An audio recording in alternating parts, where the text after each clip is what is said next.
Hey, what's up everyone? Now, I don't know about you, but Funko Pops aren't the only thing I collect. And Funko Pop videos and news aren't the only thing I consume. So I kind of want to start sharing some of my favorite things on a monthly basis with you guys. So this could be Funko Pops, other collectibles, toys, books, movies, TV shows, YouTubers, pretty much the things that I either purchased or watched or read in the month of January. A lot of these things were released in January, some of them weren't. That's not really what matters. It's just things that interested me in the past month. But of course, I'm going to start with my favorite pop that I've picked up in the last few weeks. Came out better than I expected, and that is Towelie from South Park. Now, I don't watch too much South Park nowadays, but used to be one of my favorite shows in the 90s, early 2000s. And this Towelie came out really good. The flocking looks pretty excellent, right? He's a towel, so of course it looks really good. But they were careful not to flock the white lines.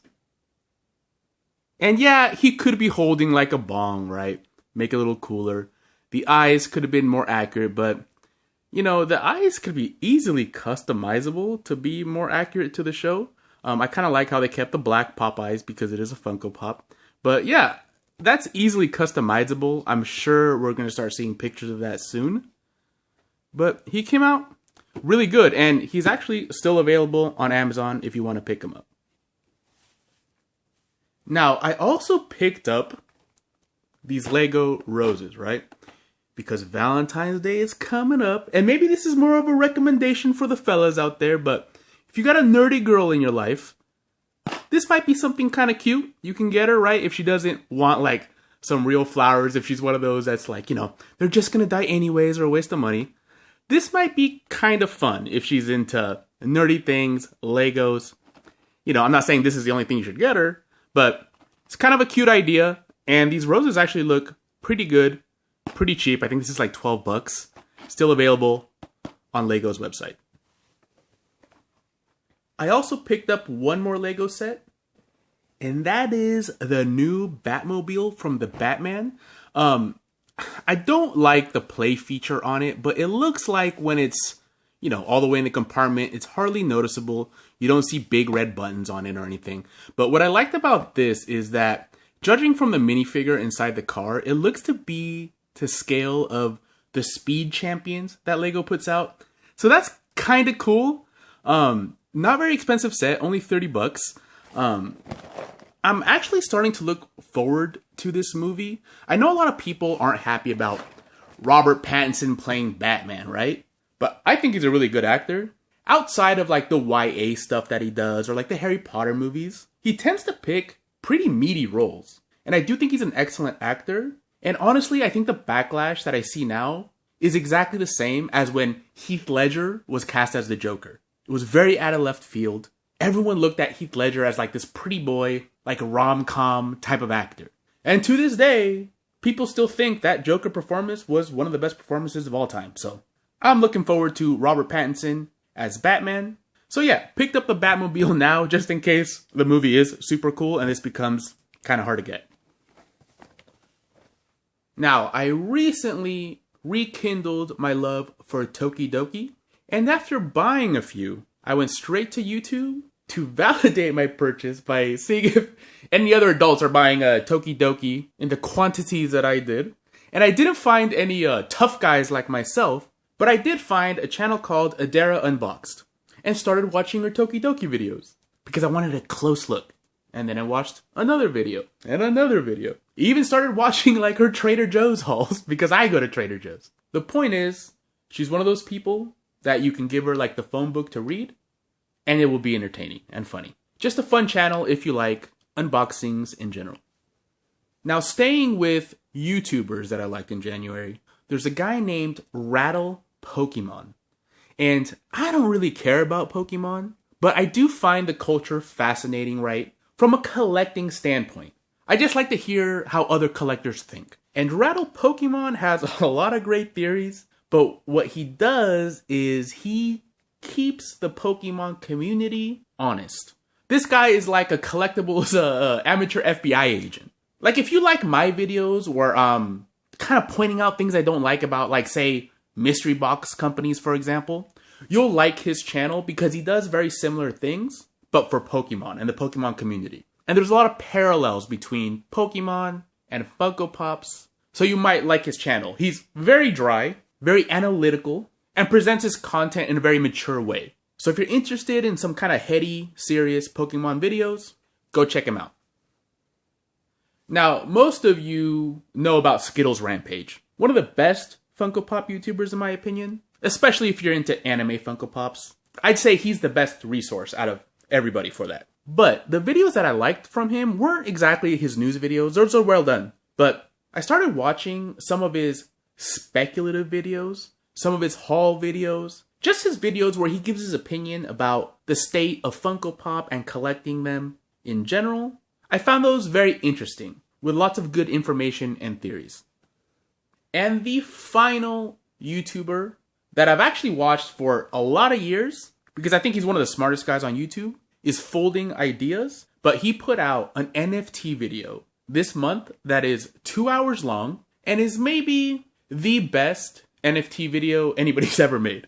Super informative. The way he presents his ideas, which can sometimes be very complex, heady, and you could almost feel like you're in class, right? But he has a dry humor to him, and he never fails to bring up points or make me think about things that I hadn't thought about. And I've thought a lot about NFTs, and there's been thousands of videos on NFTs by thousands of creators, but Folding Ideas just presents his information in a way where it makes you just think of things you hadn't before. Excellent, excellent video. And the ones I first started watching years ago were his like film analysis and stuff. So if you're into that, he's got a lot of great videos like that as well.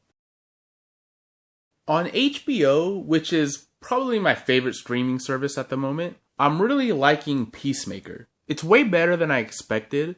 Some of the comedy definitely misses for me, especially some of the dialogue comedy. Like, I really don't think Peacemaker, the character, is going to be talking about like Pepe the Frog, right? That to me sounds like the writer talking and not the character. And there's a few dialogue jokes like that that really fall flat with me. But other than that, the show is pretty solid. And if you liked The Suicide Squad, you should definitely check out Peacemaker. And the other HBO show that I'm really liking, that I highly recommend, is The Righteous Gemstones. Kind of surprised me they made another one because the first season was from years ago. Not sure if maybe the pandemic played any part in that, like the delay. But I'm glad they brought it back because it's just as hilarious, it's just as crazy. Danny McBride is somebody that can just make me laugh very easily. Same with Walton Goggins. And John Goodman is excellent in it. He's kind of more of the straight man. He doesn't act like a total goofball like the other ones. So you can really see John Goodman's acting chops in this because he does comedy stuff and also some pretty serious scenes. It just really makes me appreciate John Goodman as an actor. Now, I will warn you, if you're sensitive to satire that involves religion or televangelists, maybe this isn't the show for you, but it is satire. I also picked up this cover of the New Mutants. It's number 41. There's nothing crazy that happens in this issue. This isn't like a key issue. There's no first appearances, I don't think. But I just really like this cover with Mirage having a showdown with Death, with her 6-shooters. I like this superhero costume. I mean, an X-Men, you know, with the little tassels and stuff. It's really cool. I wish they would have the balls to actually give her this costume in a movie. Would be awesome. But yeah, really, really like this cover. Might even get like some kind of comic book frame to put this in because I think it's just really, really cool. And possibly my favorite thing that I picked up in January is this X-Men Grand Design by Ed Piskor. Now, what I really like about this book is that the story, the drawings, the coloring, the inking, everything is by Ed Piskor. I love things that are like that. I like when it's one guy that directs, edits, writes movies. Same with comic books. I like singular visions.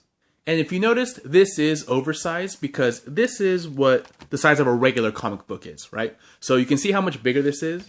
And it's done that way because this artwork is so detailed, and it's done in this like old school style. And the concept of this book is they go through the whole history of the X-Men, right? So starting from their first appearances, and it's kind of like unabridged or like a Cliff Notes version of it. I'm not explaining it right. It's just kind of like the whole history of them done in piss score style, but there's a lot of really interesting things about this book. Like, this is printed on white paper, right? So that's why you get these pops of white. That's just not colored in.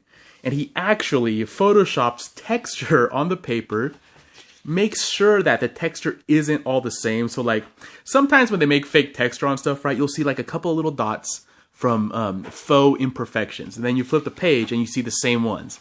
And then the same ones. Well, the attention to detail here is that even that, the texture, is different on each page.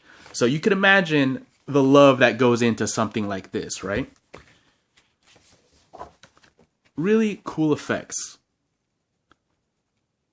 And this may not be the kind of art style you're used to, but for this kind of story, it's pretty awesome. And like, he writes jokes in there. Highly recommend this. There is an omnibus of this. It's either 3 issues like this or the omnibus, which is really expensive.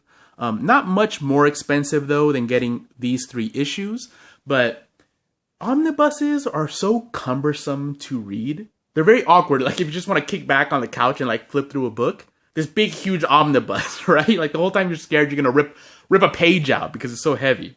So I really prefer these volumes for something that's more about reading than collecting. All right, guys. So those were some of my favorite things in January. Let me know your thoughts below. Thanks for watching and take it easy.